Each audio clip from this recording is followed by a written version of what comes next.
Bonjour à tous et bienvenue dans ce nouvel épisode de la consultation digitale. Je m'appelle Laura de La Faille de Guerre et je suis votre spécialiste réseaux sociaux. Les vacances, c'est fini. Cette semaine, c'est la rentrée pour beaucoup d'entre vous et également pour les tout petits, d'où l'illustration juste derrière la petite vidéo qui passe. Donc effectivement, moi de mon côté, j'ai eu l'occasion de publier pour mes clients sur les événements de la rentrée, les projets de la rentrée, les bons réflexes de la rentrée et je voulais du coup créer aussi ma petite vidéo de la rentrée pour partager avec vous mes conseils et mes astuces. Je vais vous raconter quelques histoires d'ici quelques instants. Avant de commencer, je vous conseille de vous installer confortablement car à présent, c'est l'heure de votre consultation digitale.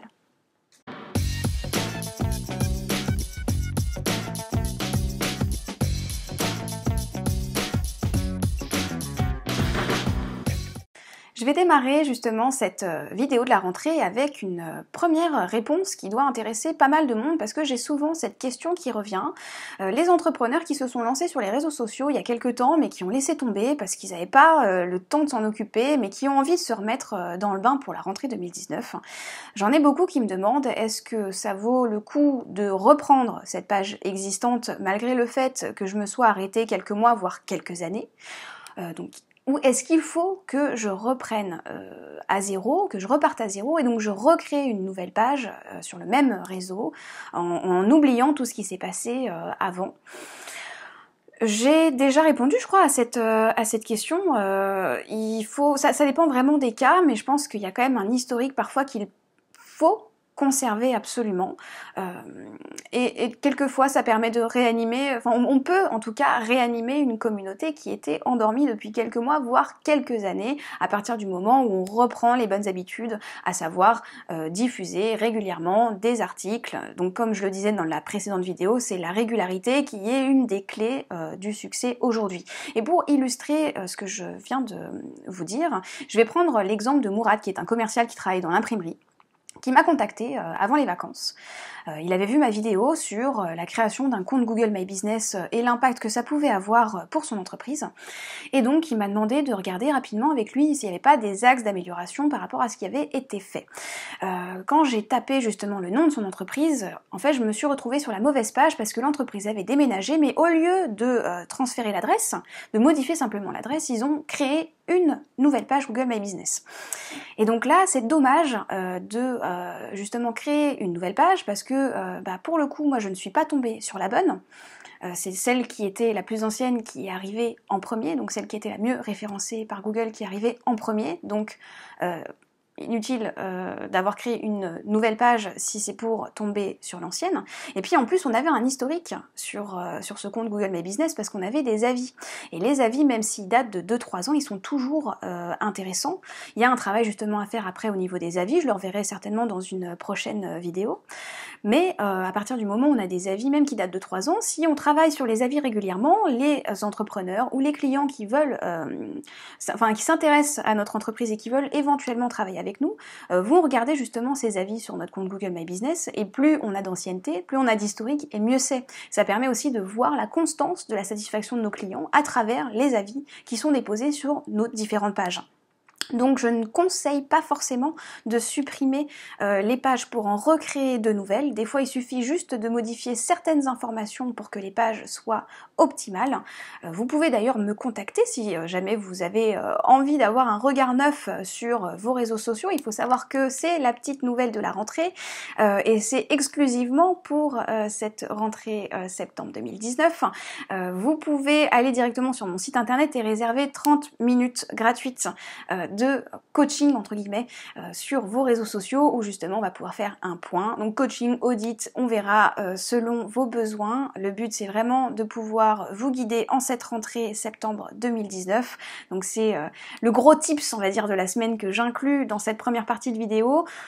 Vous savez ou pas d'ailleurs que pour vous rendre sur mon site internet il suffit simplement de taper dans l'URL www.laconsultationdigitale.fr et de prendre un rendez-vous. Les 30 minutes, encore une fois, sont offertes et c'est spécialement pour le mois de septembre. Ça s'arrêtera donc à la fin du mois de septembre. Donc selon les cas, on a un intérêt vraiment à conserver l'historique et à conserver la base qui a été créée auparavant. Dans peu de cas, il y a un intérêt à supprimer ce compte. C'est du cas par cas, mais dans la majorité des cas, encore une fois, il faut se dire que la base est intéressante à conserver. Donc, ne supprimez pas trop rapidement vos pages, ne créez pas de doublons également. Et si vous avez besoin d'un conseil, n'hésitez pas à revenir vers moi. Donc ça, c'était la première info de la rentrée que je voulais partager avec vous. J'ai pris quelques notes. La deuxième, c'est l'échange. C'est l'échange par rapport à la création de votre ligne éditoriale. Si vous vous lancez à nouveau pour la rentrée, vous vous dites il faut que j'engage ma communauté cette fois, il faut que je travaille sur des nouveaux thèmes d'articles, n'hésitez pas à échanger avec un professionnel qui va justement vous aiguiller dans les différents thèmes que vous pouvez aborder dans la création de votre ligne éditoriale, à votre entourage également, pourquoi pas. Je vous dis ça pourquoi? Parce que je vous ai peut-être déjà dit que je travaillais avec un client qui est spécialiste de la création de cuisine sur mesure. Et donc là, pour la rentrée, on a pas mal d'idées qu'on va mettre en œuvre, mais on en a discuté forcément avant la rentrée. On s'est demandé justement qu'est-ce qu'on pouvait amener en plus dans cette ligne éditoriale, qu'est-ce qu'on pouvait amener en plus à notre communauté pour qu'elle soit davantage engagée. Et encore une fois, je le rappelle, le fait que vous ayez une communauté engagée, c'est une communauté qui vous like, qui vous commente, qui vous partage et qui vous permet en fait d'être diffusée auprès de nouvelles personnes. Je l'ai peut-être pas dit et je profite de cette vidéo pour en parler. Imaginons que je fasse partie de votre communauté, si je like, je commente ou je partage votre article, il apparaîtra du coup dans mon fil d'actualité qui sera consulté par ma communauté qui n'est pas encore engagée avec votre page. Donc c'est tout un effet boule de neige qu'il faut absolument créer au fur et à mesure du temps. Et le fait d'échanger, vous pouvez également échanger avec votre communauté pour savoir quelles sont les attentes de la communauté pour les prochains articles à venir et gagner du temps. Ça, c'est vraiment hyper important. C'est vrai que c'est une partie que j'apprécie particulièrement, moi, de mon côté, d'échanger avec mes clients sur les objectifs de l'année, sur les objectifs de la communauté. Est-ce qu'elle va devoir être plus engagée? Est-ce qu'elle va devoir plus partager? Est-ce qu'on va être plus sur de la notoriété? Et qu'est-ce qu'on va vraiment mettre en avant? Quels atouts on va aller chercher dans l'entreprise et qu'on va pouvoir présenter qui va faire en sorte qu'elle engage davantage la communauté et qu'elle se démarque aussi de ses concurrents. De toute façon, dans les semaines à venir, je reviendrai avec d'autres histoires clients pour que vous puissiez vraiment bien vous imprégner des différents types de communication, des différents impacts que ça peut avoir. Donc le deuxième conseil que je vous donne aujourd'hui pour cette vidéo de la rentrée, c'est échanger. Parler de votre entreprise autour de vous, parler de vos projets de communication, de ce que vous comptez mettre en avant, de quoi vous allez parler et regardez, écoutez, observez ce que vous disent les gens en retour. Les remarques sont hyper intéressantes à prendre en compte, notez-les, regardez si vous avez le contenu qui peut aller avec et si jamais vous avez besoin également d'un conseil sur le choix de vos thématiques, n'hésitez pas à prendre rendez-vous dans mon cabinet, ça sera avec grand plaisir que je répondrai à vos questions. Ensuite, le dernier point.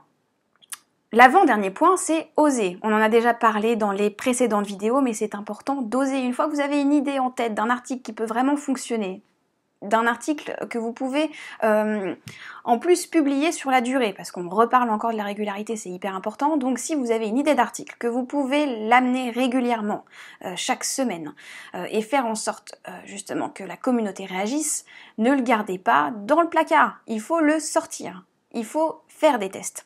Et pour illustrer justement ce conseil de la semaine de la rentrée, je vais vous parler de Planners. Je vous ai expliqué que je gérais la communauté des wedding planners, donc de cette plateforme qui s'appelle Planners. Donc j'ai créé la ligne éditoriale de A à Z et aujourd'hui on a plus de 17 000 fans qui nous suivent par exemple sur Facebook.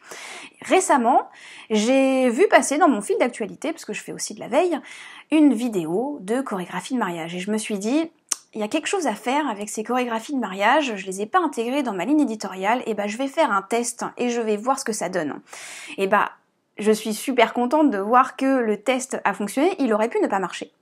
Donc dans ces cas-là, je l'aurais retiré de la ligne éditoriale. Je laisse quand même environ 1 mois ou 2 pour voir si l'article peut fonctionner.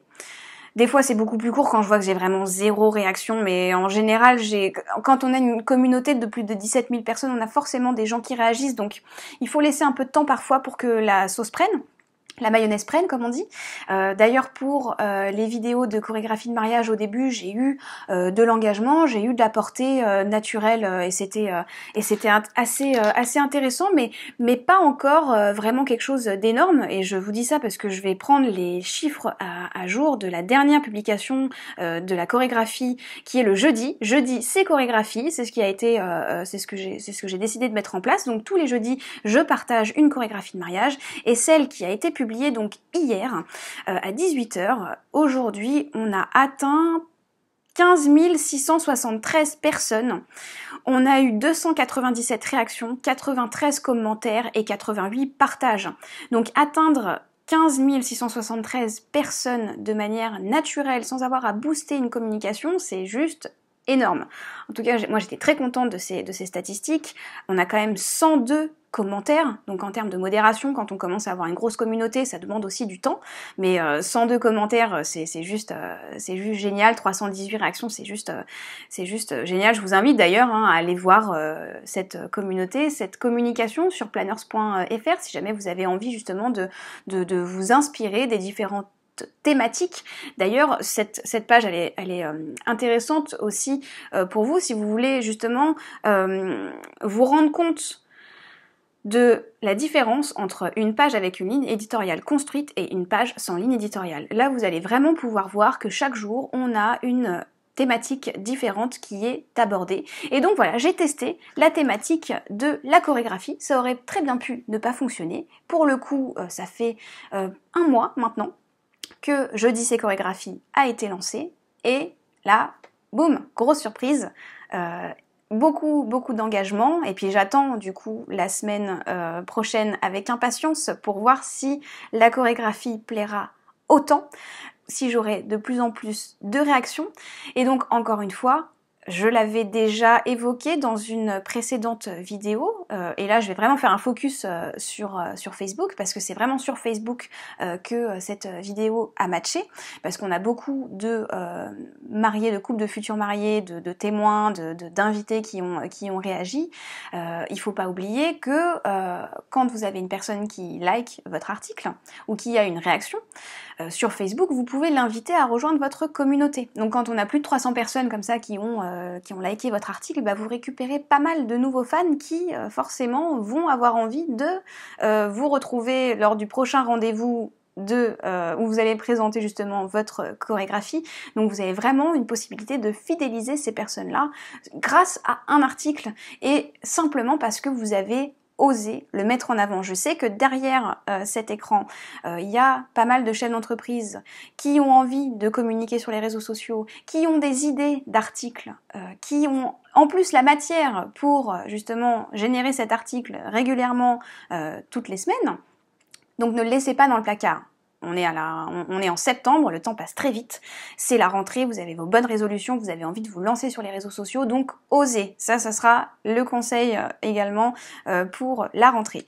Et le dernier conseil, ça sera foncez. Maintenant que vous savez justement ce que vous voulez mettre en place, de quelle manière vous souhaitez le mettre en place, que vous avez échangé avec les gens autour de vous, que vous m'avez également contacté pour justement avoir la marche à suivre et quelques conseils additionnels, foncez. Ne perdez pas de temps, c'est la rentrée, on se fait plaisir, on engage notre communauté, on est motivé, on est parti en vacances, on a pris des bonnes couleurs, on a pris des vitamines, on a envie de partager cette bonne humeur, on a pris plaisir à retrouver son entreprise et à se remettre au boulot, j'espère en tout cas. J'espère que c'est votre cas.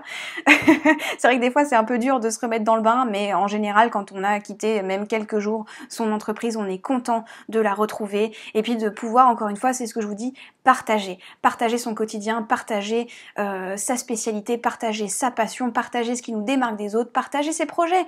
Dites à votre communauté ce que vous comptez faire à la rentrée septembre. Moi je vous ai parlé de mes projets, mais on peut d'ailleurs je peux profiter de l'occasion pour vous dire que, du coup, Les nouveautés de la rentrée et exclusivement pour le mois de septembre, c'est le rendez-vous de 30 minutes offert en prenant rendez-vous sur le site laconsultationdigitale.fr. La deuxième chose qui va bientôt arriver, donc ce sont les cours à l'ICEFA que je vais reprendre, où je vais encore une fois enseigner les réseaux sociaux à des étudiants jusqu'en master. Et puis j'ai pas mal aussi de projets par rapport à la ligne éditoriale de ma page Facebook et de mon compte également sur LinkedIn et également de la gestion de ma chaîne sur YouTube. Il y a beaucoup de choses que j'aimerais mettre en place pour pouvoir communiquer de manière encore plus spontanée et vous donner encore plus de conseils pour vous permettre d'aller encore plus loin. Il y a un article qui va également bientôt sortir dans un magazine que je partagerai avec vous.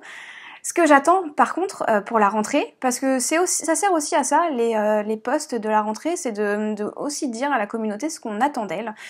Moi je vais vous donner tous les conseils et toutes les astuces pour performer sur les réseaux sociaux. Ce que j'aimerais, c'est que vous puissiez, vous aussi, de votre côté, continuer à me poser vos questions en message privé, parce que ça me permet vraiment de pouvoir avoir du contenu en permanence à publier en répondant tout simplement à vos questions. Donc surtout, n'hésitez pas, je compte sur vous. Voilà, c'est fini pour cette première vidéo de la rentrée, j'espère qu'elle vous a plu. Je vous retrouve la semaine prochaine, peut-être plus qu'une fois, je verrai selon le timing ce que je peux publier de mon côté, parce que j'ai quand même pas mal de boulot avec mes clients pour la rentrée à assurer, donc les clients d'abord comme on dit souvent. En tout cas pour moi la satisfaction passe avant tout. Je compte encore une fois sur vous pour vous lancer cette semaine, et si vous avez besoin de conseils, surtout n'hésitez pas à me contacter. Bon, je vais vous laisser maintenant, je vous fais des bisous, je vous souhaite de passer une bonne fin de journée, un excellent week-end et je vous dis à très vite.